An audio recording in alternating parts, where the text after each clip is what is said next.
आप सुन रहे हैं अल-कमर साइबर वर्ल्ड इस्लामिक आवाज़। ما هي آراء علماء الأزهر الشريف في الوهابية وقاعدها؟ بسم الله الرحمن الرحيم، الحمد لله والصلاة والسلام على سيدنا ومولانا رسول الله وعلى آله وصحبه ومن والاه. هذا الذي سأقوله لا يختص به علماء الأزهر الشريف، بل هو رأي علماء أهل السنة قاضبة منذ أن خرجت هذه الدعوة المبتورة التي بثت الفتنة في صفوف المسلمين. الفتنة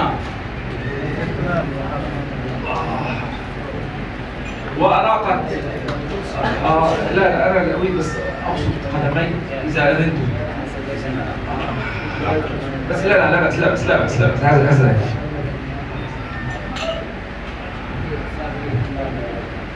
يا سيدي.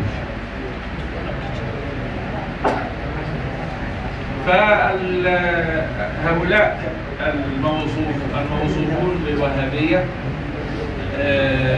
قد رد عليهم أكابر علماء الأزهر. كنا الحمد لله كنا في عافية في بلادنا حتى بدأ الغزو الوهابي المدعوم بالبترودولار في أوائل القرن الماضي. لم يكن يعرف المصريون والأزهريون شيئا عن هذه العقائد المصريون أزهريون حتى وإن لم يدرسوا بالأزهر، يعني على عقائد علماء. والأزهري شخصيته مكونة من ثلاثة أركان. الركن الأول هو العقيدة، عقيدة الإمام أبي الحسن الأشعري وصاحبه أبي منصور الماتريدي. وفي الفقه أحد المذاهب الأربعة المتبعة. وفي السلوك إحدى الطرق السنية المرضية. فالأزهري أشعري مذهبي صوفي، وتنتقص أزهريته بقدر ما تختل إحدى هذه الأركان عندها. وأنا دائما أقول أحيانا يتمسح بعض الناس في عمامة الأزهر ويلبسها وهو ليس أزهريا في الحقيقة، وإن حمل شهادة من الأزهر. ورب حامل لعمامة الأزهر وعمامة الأزهر تلعنه، لأنه يستبطن في داخله ما يناقضه كالمنافقين سواء بسواء، يظهر خلاف ما يظهر. فلما بدأ العلماء الأزهريون يرون هذه الفتنة تنسل كما تنسل الحية شيئا فشيئا في بلادنا، في المطبوعات تارة، في تأسيس بعض الجمعيات المشبوهة تارة أخرى، الدعم المالي مبالغ فيه، باللعب على عواطف العوام بترويج بعض الشبهات عليهم إن بروا له. كتب في الرد عليهم شيخ مشايخنا الشيخ عبد رب سليمان رحمه الله تعالى كتاب عظيم اسمه بيان الحق من الصواب، دفع الارتياب في بيان الحق من الارتياب، في بيان الحق من الصواب في 6 أجزاء. وكتب في الرد عليهم شيخ مشايخنا الشيخ يوسف الدجوي شيخ المالكية رحمه الله تعالى في مقالاته، وعشرات الردود عليهم في مسائل الأصول والفروع. ثم في حقبة ما على مدار 20 سنة تقريبا ذهب كثير من العلماء لطلب العيش خارج البلاد وخلت الساحة، فبدت هذه الأصوات إلى الظهور مرة أخرى، حتى أكرمنا الله تعالى بأن بعث مشايخنا رضي الله عنهم الروح الأزهرية متقدة مرة ثانية في القلوب، وخرجت أجيال جديدة تحمل مشعل الأزهر لتطفئ به نيران البدعة. وبدأت هذه التيارات تأرز إلى جحورها مرة أخرى كما تأرز الحية والجرذان إلى جحورها. الحمد لله رب العالمين. هذا هو حاصل الجواب.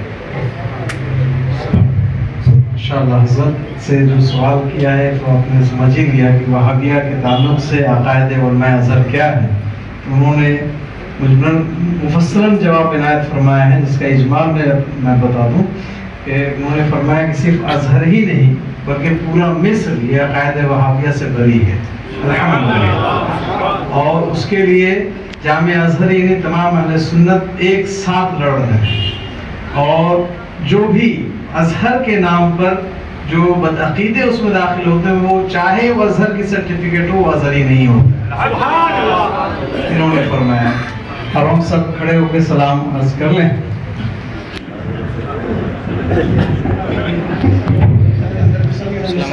नबी सल्लल्लाहु अलैहि वसल्लम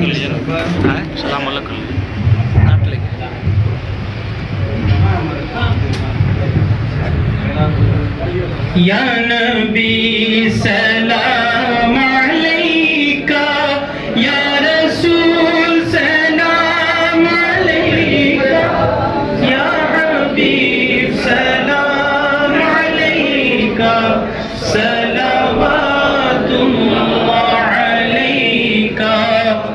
मुस्तफ़ा जाने रहमत पे लाखों सलाम, मुस्तफ़ा जाने रहमत पे लाखों सलाम। शम्अ बज़ में हिदायत पे लाखों सलाम।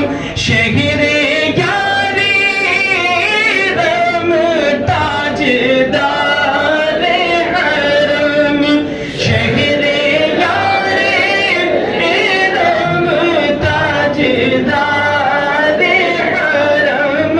नौबहारे शफाअत पे लाखों सलाम, नौबहारे शफाअत पे लाखों सलाम। गौस ख्वाजा रज़ा हामिद मुस्तफ़ा, गौस ख्वाजा रज़ा हामिद मुस्तफ़ा। पंजे गंजे विलायत पे लाखों सलाम।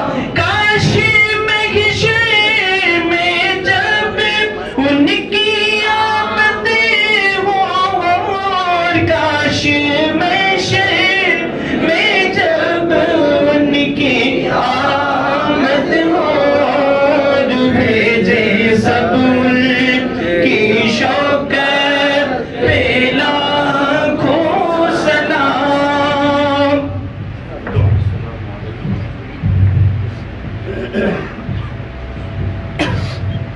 बिस्मिल्लाहिर्रहमानिर्रहीम। अल्हम्दुलिल्लाह, अस्सलातु वस्सलामु अला सय्यिदिना मौलाना रसूलिल्लाह व अला आलिहि व सहबिहि व मन वालाह। اللهم اجعل جمعنا هذا جمعا مرحوما وتفرقنا من بعده تفرقا معصوما، ولا تجعل فينا يا كريم ولا منا شقيا ولا محروما. اللهم استعملنا فيما تحب وترضى واجعلنا من عبيدك السعداء. اللهم شرفنا بخدمة شريعتك ومحض قصودنا وخلص نياتنا، ولا تجعل لأحد في أعمالنا شيئا يا كريم إلا أنت. اللهم ردنا إليك ردا جميلا. اللهم لا تحرمنا أجرك ولا تحرمنا فضلك ولا تحرمنا عنايتك ورعايتك يا كريم، وتجاوز عنا واشرح صدورنا ونور قلوبنا واختم بالباقيات الصالحات أعمالنا. اللهم لا تقطعنا عنك بقاطع ولا تشغلنا عنك بشيء. اللهم لا تقطعنا عنك بقاطع ولا تشغلنا عنك بشيء. اللهم لا تقطعنا عنك بقاطع ولا تشغلنا عنك بشيء. اللهم لا تقطعنا عن العلم بقاطع ولا تشغلنا عنه بشيء. اللهم ارزقنا بر والدينا وارزقنا بر أبنائنا. اللهم اغفر لنا ولمن طلب منا الدعاء. اللهم ألهم أصحاب الحقوق علينا العفو والصفح والمسامحة. اللهم إنا نسألك الهدى والتقى والعفاف والغنى. اللهم استرنا في الدنيا والآخرة يا رب.